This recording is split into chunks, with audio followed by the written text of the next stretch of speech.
Hello, everyone. Good afternoon, and welcome to the Conversations with Shawna show. And I am so excited to be here today. I'm going to introduce you to my amazing guest. But before I do that, for those of you who have not met me yet, my name is Shawna Roche, and I'm a transformational coach. And I work with my clients to help them through fear, doubt, and uncertainty into love, expansion, and opportunities and possibilities. So thank you so much for joining us. If you're watching live, say hi so we can say hi. And even if you're on the replay, shout out, say hi on the replay, give me hashtag replay, and we can say hi later. And for those of you who are coming in from my Powerhouse Women Group Live, just click on the StreamYard link above so it can show us your face and your comments so we can interact with you. Thank you, everybody. And having said that, I'm now going to introduce you to my beautiful guest and friend, Pamela Lynch. Hi, Pamela. Welcome. Hi, Shawna. I'm so delighted to be here with you. Thank you. I just get so giddy and excited when I introduce people. It just lights me up. So I just want to read, oh my goodness, Pamela, you are amazing, girlfriend. So Pamela is a self-mastery coach for creatives who helps writers transform their inner impression. That just sounds so beautiful. So their outer expression is received with prominence and appreciation. She brings writers into a higher understanding of their values to write with ease and earn more money. And if you haven't signed up for her writing classes, if you're still doing them, then you need to. They're amazing. And so Pamela, after 31-year career in book publishing, Pamela spent a decade immersed in intuitive coaching, emotional mastery, and universal laws, becoming masterful at transformation. Yes, definitely. I can vouch for that. She is a certified universal laws coach and a facilitator of mastering the brain game. So today we are going to talk about self-mastery for creatives. Welcome, Pam, again. Thank you, and thank you for that beautiful introduction. It's, we hear our introductions being read back to us, and it's like, oh, is that me? Yeah, right. Yeah. Oh, there's been so much growth and expansion, which is really what I believe self-mastery is all about. It's the inner work, right? And that line of being able to just tune into ourselves, to have that inner impression of ourselves, right? Like, who are we when we close our eyes and just tune into ourselves? Yeah. And then when we're aligned with that, the outer expression is truly us. Yeah. I love it. Let's talk about your journey for a bit. Okay. Well, it's quite a journey. And I think we've known each other, I want to say it's 2 years now. It feels a bit longer, but 2 years. Yeah, certainly at least 2 years. And it's been the last 2 years that I've really landed into my own discovery of myself and emotional mastery, and then leading into self-mastery. For me, the first step was really understanding my emotions and getting out of my head and into my heart. And we all have so many stories about our journeys. And I think my biggest one, the thing that really got in my way was one of the things that I think resonates with a lot of people is the not enoughness of something. And mine was not lovable enough. And so I had my mother remarried when I was, she met somebody when I was 1 year old, and they were both in the Air Force in France together. So I was born in France, which not a lot of people know, but I was born on an Air Force base over there. And I witnessed two men fighting over my mom, and ended up leaving my biological father and then marrying the man who was my stepfather for my whole life, who I never refer to him as my stepfather except in these situations. But the Air Force, in their kindness, didn't disbar both of them for the disruption, but they sent our biological family back to Vancouver in Canada. And then the man who was becoming my stepfather, he stayed for a year. So essentially I didn't have a father figure for a year. And that created this abandonment within myself, right? And then I was in public, I went along my journey, and I landed in book publishing and I was in that for 31 years, and I lost my job in 2011 when a lot of people there was lots of changes going on in 2011. And I think what was happening was we were taking new positions. So and I always saw it as a gift. I saw losing my job as a gift. I didn't know why. I just knew that I would be all right and that this is what I was meant to be doing. And I became a coach and went down this journey of lots and lots of courses and immersing myself into basically going back to school full time for 2 years in courses. So becoming a law of attraction coach and taking things like becoming an entrepreneur. I'd been an employee and now I need to be an entrepreneur. How do you become an entrepreneur, right? And so all those courses and then really 2 years ago was my big pivotal moment when I started studying emotional mastery. And that's when I started to get out of my head and into my heart, but I lived my whole life either in my head or out of my body. So I learned how to do that really well. And then when it came time to get back in my body to be present, it wasn't safe for me because as a child, I'd left my body so much to be safe. Yeah. So, so lots in there. And, I'm 62, so I've had 6 decades of doing and undoing, and then just learning to become me because I really didn't know who I was. Yeah. I love that you said that because I feel the same way. It's like 5 decades of undoing. And then it's exactly that, learning to become me and what lights me up and makes me happy. And yeah. Oh my God, you said that. Hi, Elizabeth. Thank you for joining us. Yes, it's definitely, it's some hard work. There's some stuff you go through, right? And as you work through it, but as you do the work, stuff will always come up, but it's easier now. It can flow a lot easier, even hurtful and painful stuff. Once you have the emotional mastery side of it, you can work through it with grace, I guess you could say. Yeah, and you do, and you start to look at the synchronicities that happen and the learning how to ask for things, right? Which I never did. Denial was a huge self-denial, right? Was huge. And so it was like, oh, that's not for me. It is all for us, all of it. The love, wealth, the awesome people, right? And we learn to really look for the opportunities instead of the struggle, right? So we either choose from synchronicity or from struggle. And so when we've had enough of the struggle, we give ourselves permission to actually look for the synchronicities in life because those are the breadcrumbs, right, that lead us to the next thing, right? So it's so much fun being on the other side of this, but it's also the journey was, as I reflect on it, the journey was really powerful, right? To be able to say, yeah, it was all for me. And I wouldn't be sitting here today with you if there was one thing that I didn't do. Yeah. Right. Yeah. I know. It's also, I'm not a fan of the word perfect because perfection is, right? But it is divinely perfect. Yes. I love that. I love that.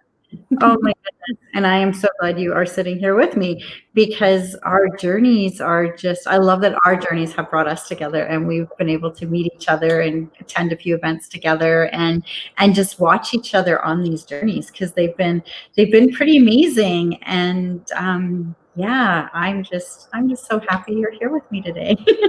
Thank you. And we can see each other.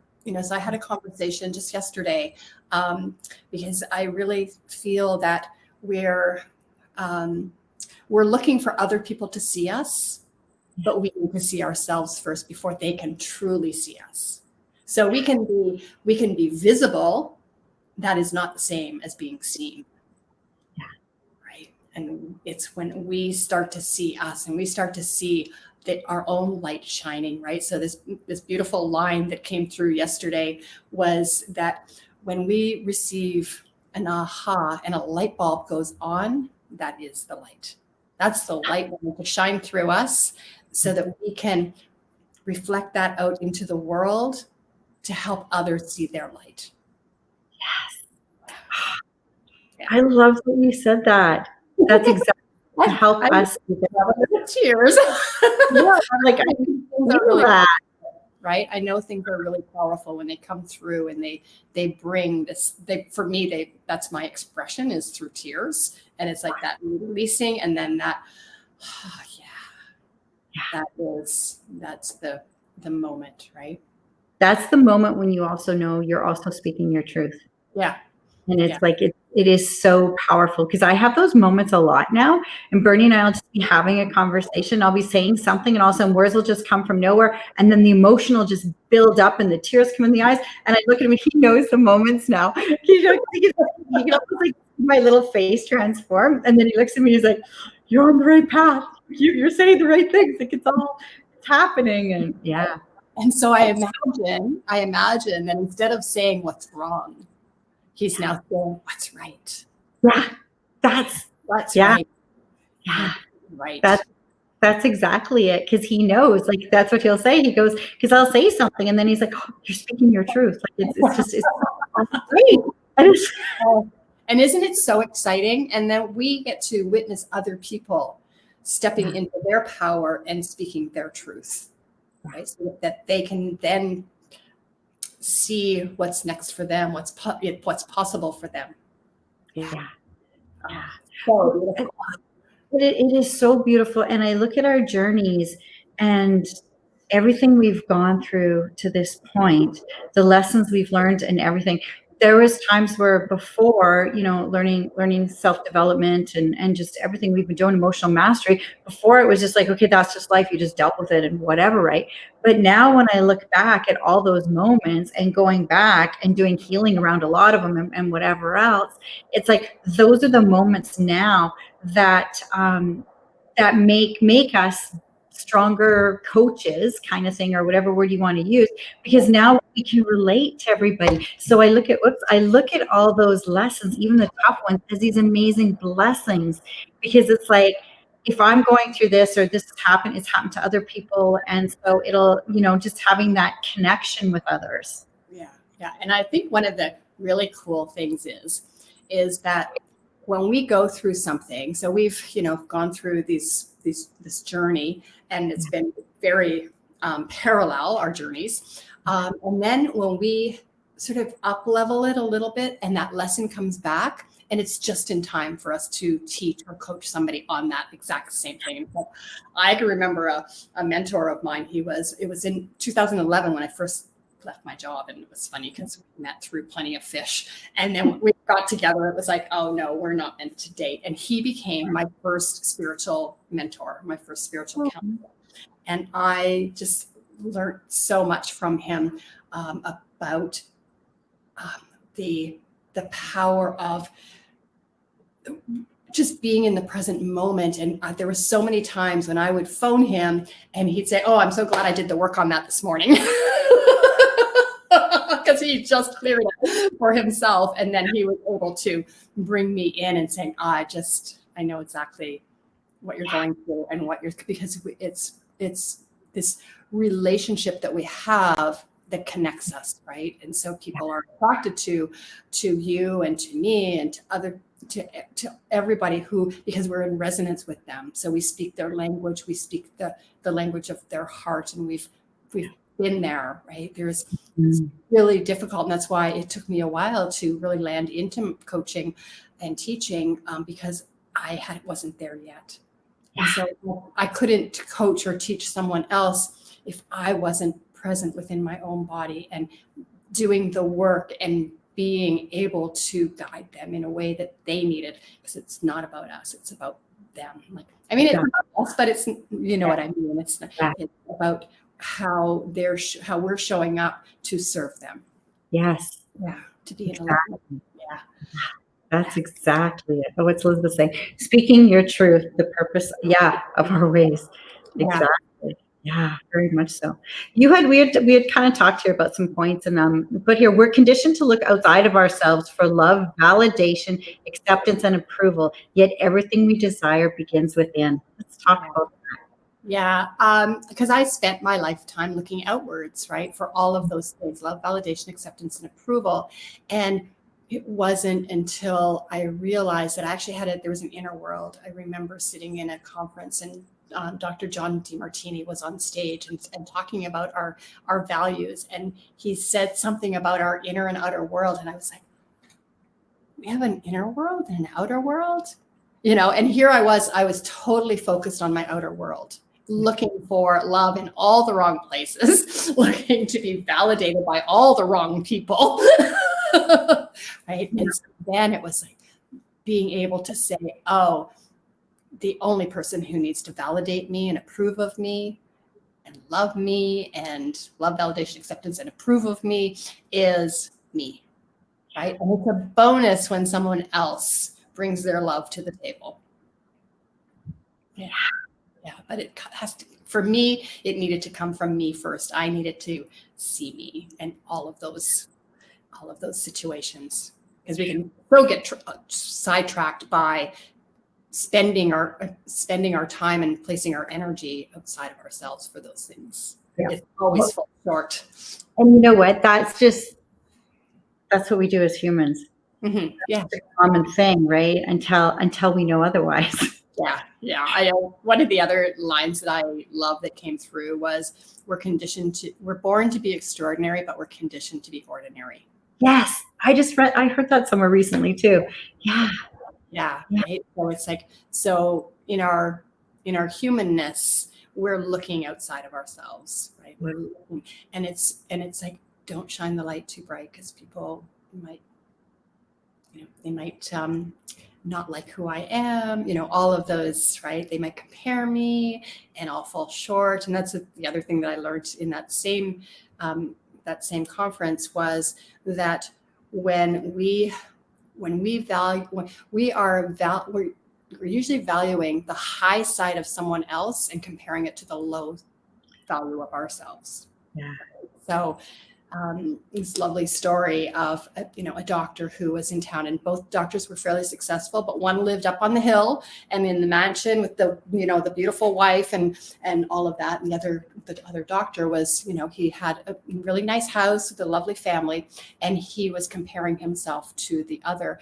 And someone said to him, well, that they're going through a divorce, their son has serious problems, he runs away, he's in a bad crowd, and would you like to trade that with your family who is stable and your kids are super nice? And it's like, nope, because he was valuing the what he perceived as a higher value than his own self and his life, right? And it's not where we want to come from. We want to come from valuing our high side, right? And valuing their high side, right? Yeah. Oh, I love that. I love that you said this too, like everything wants to be loved, even the emotions we've unconsciously pushed down and avoided. Let's talk about that, because I experienced some of this. So yeah, take a deep breath, everyone. Yeah. Yes. So one of my biggest breakthroughs came just a year ago, when I realized that I had repressed anger. And so my response to that was, but I never get angry. It's like, that's a clue. If you never get angry, I had pushed all of those emotions that were really difficult to be in, such as anger. I would through my life, I would push everything down, and then one day I would just erupt. And it'd be like, whoa, look out, she is on the warpath, right? But it was so infrequent, like maybe twice a year, that I would do that, instead of, because I didn't know how to express myself. And so I pushed down all the things that were uncomfortable, the anger, the grief, right? And what I realized too is that grief sits underneath that, right? So it's like grief and shame are way down, and then there's anger on top of that. So we don't want to be angry, but if we're not angry and we're not expressing ourselves, then we can't express the grief, which is just a natural healing part of ourselves, right? To really and so I pushed it all down, and then it's like I used to be a martial artist, so I have a black belt in Shotokan karate from way back when, like 30 years ago. And I would stand, so a year ago, to help unlock that anger, I would stand in front of this big mirror that I have in my place, and I would just throw karate punches, right? And I was like, oh, I didn't even throw karate punches like that when I was practicing.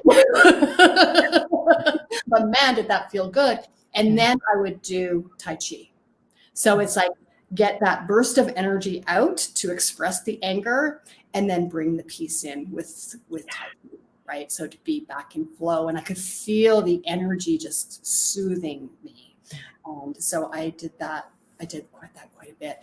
But yeah, to be able to recognize when we're suppressing our emotions, right? Which is why emotional mastery is so brilliant, because it allows you to see why you're triggered, and then be able to go, what's that reflecting to me? So someone triggers me. It's not about them. It's like, thank you for the gift of triggering me. Let me see what that's really about. Because underneath that is something deeper than that conversation that just happened. That was just a doorway. Right? And so then we get the doorway into our subconscious, where the real emotion and the real triggers are sitting. And once we navigate that part of ourselves in just learning about the triggers and the mirrors, then we can release that, right? So so I think I answered that question. Beautifully. I love this part where you said everything wants to be loved. Oh, yes. Even the emotions that we've pushed down. Because yeah, exactly like you were saying, when they come up. I had a situation last week, and same thing too. I martial arts background too. Like we have such parallel. And it was so funny. Like I had to let it all come up. And then it was like seeing what's the underlying thing here, because this isn't actually what I'm angry at. This is bringing something else up. And it was from like a situation 2.5 years ago, that again, I was pushing down, but I didn't even realize I was pushing it down until all of a sudden it started rising up. And then I was like, oh my goodness. So I just let it come. And then I was able to see, and it's interesting because it's been a big challenge for me. And so I now say one of my biggest challenges over the last couple of years is turning into a beautiful blessing, because now I can see, and I'm now working with the other person in a way to help them. And so it's like, oh, okay, I get this now. I get it. And so, yeah, so I love that, because as you're going through the process and the steps, when you've done the emotional mastery work and you've worked with a coach, then it's like the steps become, like I said before, almost like a flow and natural, where you don't have to sit in the anger so long. You can love the moment. And then what I've been telling myself lately quite a bit is be gentle with myself. It's like, okay, Shawna, just be gentle with yourself here right now. You're going through a bit. And I think that's the part we forget about as well, because we tend to be hard on ourselves. Oh, absolutely. Mm-hmm. There, or let me come back to that everything wants to be loved, because if everything is love, right, everything is universal love, then I learned this from Neil Donald Walsh when he said, what do you love so much that you're willing to be put in the blank? What do you love so much that you're willing to be angry about that? Right? There's always something, there's a reason why you're angry, and it's something that you love so much that you're willing to express that emotion. Right. And so when we can do that, then we can come back to love. Right. So it's like anger wants to be expressed. It's a really healthy expression of our emotions. But when we push that down, then we're not giving, we're blocking other things. So we're creating these emotional blocks in our body.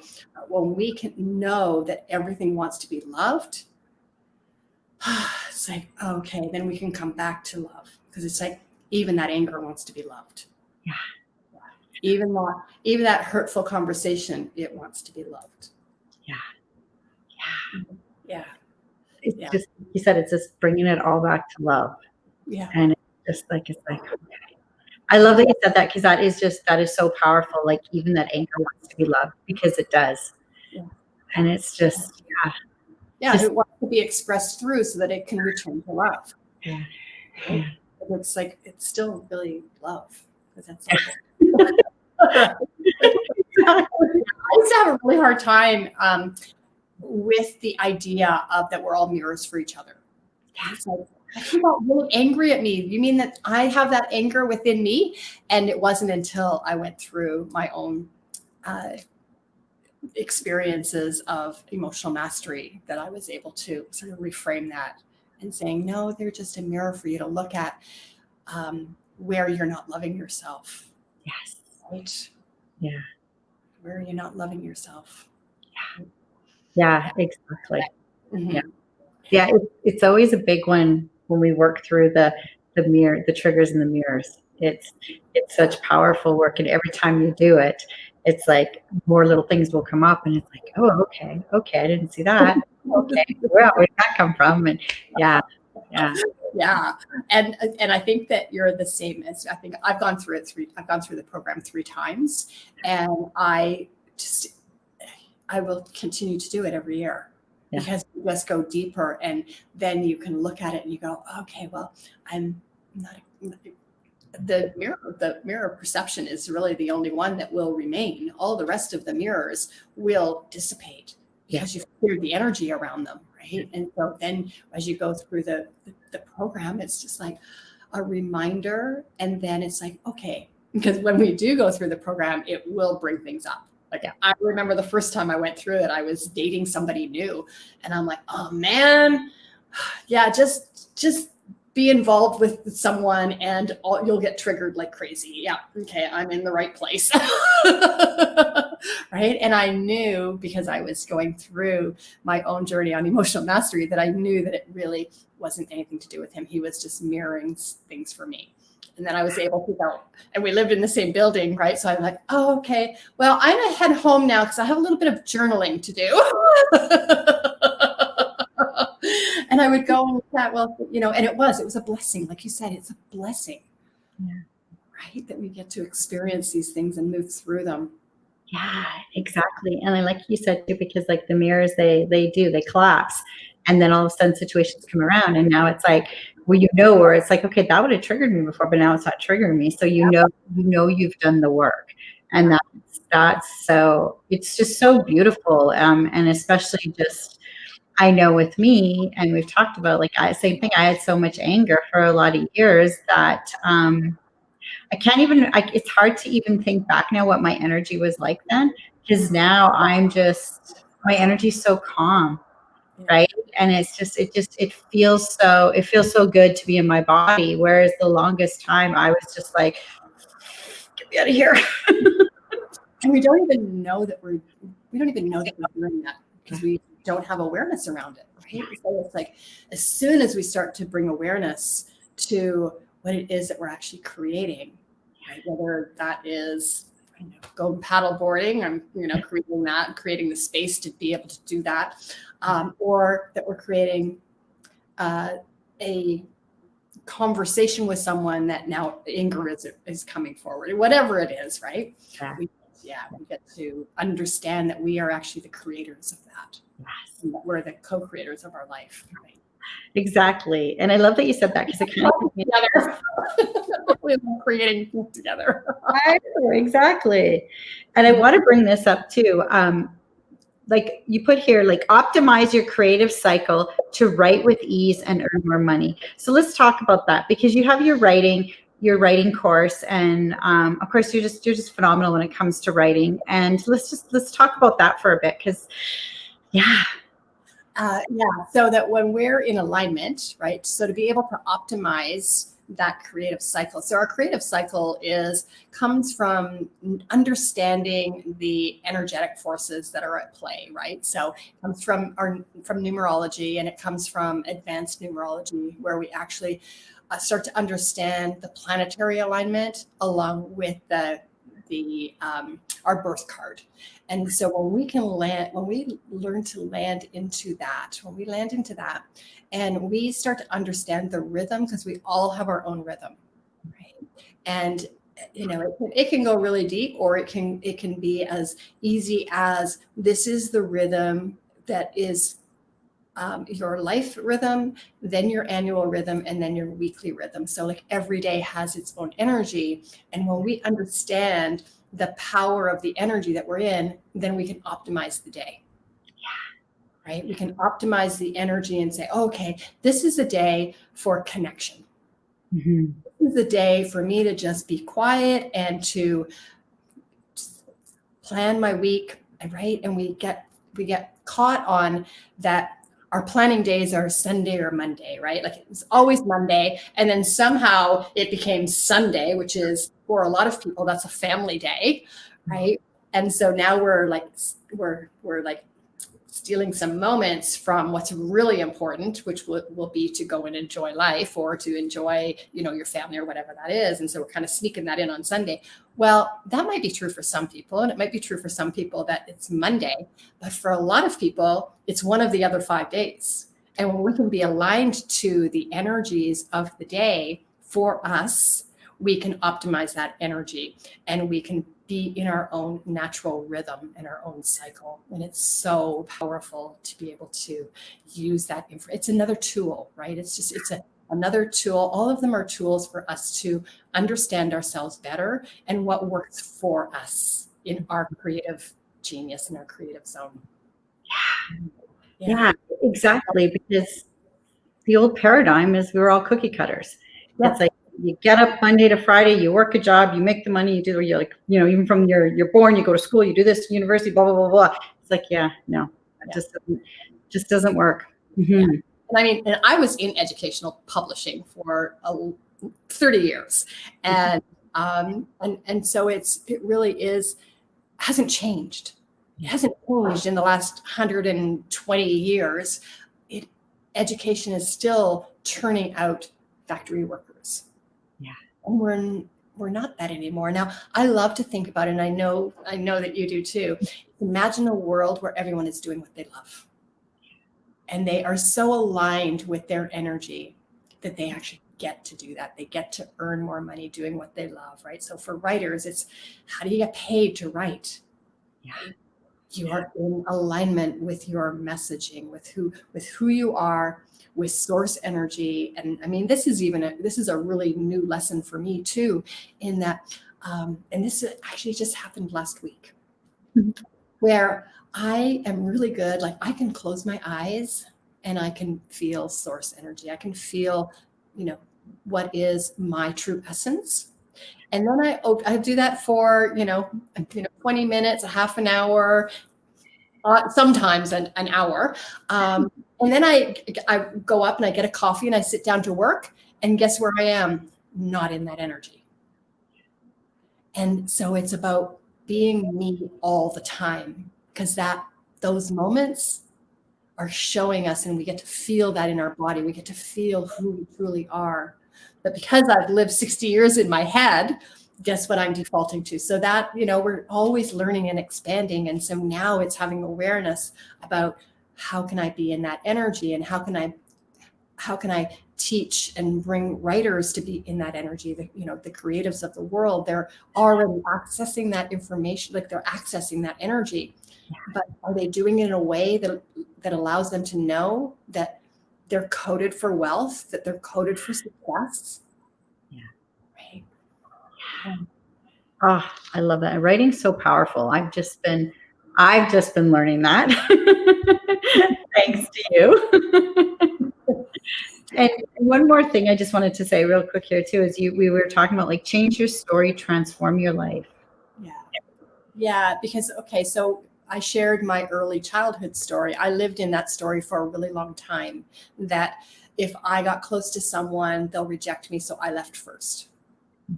And so I saw that pattern over and over and over again in my life. And then when I started, I wrote my story, and it was published in a book 3 years ago. And in writing that in writing that story, it was a chapter, and I wrote that story, and I wrote it like 3 times because every time I went deeper, but that's not the real story. And at the base of that was one of my biggest understandings is because I was married to someone who was narcissistic, and I didn't know that until afterwards, right? But as I wrote that, I was able to look at, okay, I'm wounded. He's more wounded because he doesn't know he's wounded. And so I was able to have huge compassion for him because he doesn't know that. He doesn't know that, right? And so I was able to change my story, that I'm not that wounded little girl. Yeah, there was a part of me, and I had to do a lot of healing around that. But my parents loved me. Of course, I was lovable, and I changed that story, and my life changed. And my story around my ex changed, and we never see each other because you understand with energy that we were in resonance to be together. So narcissistic needs someone, they need someone who's an empath and who puts others first. I totally did that, right? I cannot tell you how many times I said, oh, that's okay. That's okay. What I need and feel and think doesn't matter, right? But I realized that because I was no longer that person, that we are no longer in alignment. And I literally have not seen him for 5 years, and he lives probably 10 minutes away from me, 20 minutes at most. He lives on the other side of the lake. And I rarely talk to him, but he phoned my son. My son was living with me. My son is 27. Phoned my son to ask him a question about whether or not we were divorced. And my son's like, I don't know. Why don't you just ask mom? And he goes, well, I'd really rather not. Like, didn't want to talk to me, right? And he got off the phone. I went, who was that? And he told me, and I said, oh. So I went and I found the papers. I emailed them to him, and I phoned him, and I said, hi, I just wanted to let you know that the papers that you're looking for, I emailed them to you, so they should be in your inbox. And he goes, oh, thank you, Bev. And I said, you're welcome, Tom. And he goes, well, his name's not Tom, and my name is not Bev. And he says, who is this? And I said, it's Pam. And he goes, oh my God, I didn't even recognize your voice. I was with this man for like 25 years. Yeah. Because I have changed, even my voice has changed, right? And because I changed my story, my life is way softer. My voice is way softer, right? And so, yeah, when we change our story, we change our life. Because all of the energy changes with it. Yeah. It's all about energy. Yeah, it is. I love it. Oh, that's so awesome. And I want to put here in the comments for people if they want to catch up with you and to follow you, what's the best way to reach out to you, my dear? All of my social media is Pamela Lee Lynch. Pamela, sorry? Pamela Lee, L-E, Lee. Like Pamela Lee Anderson, but without the... There you go. I love it.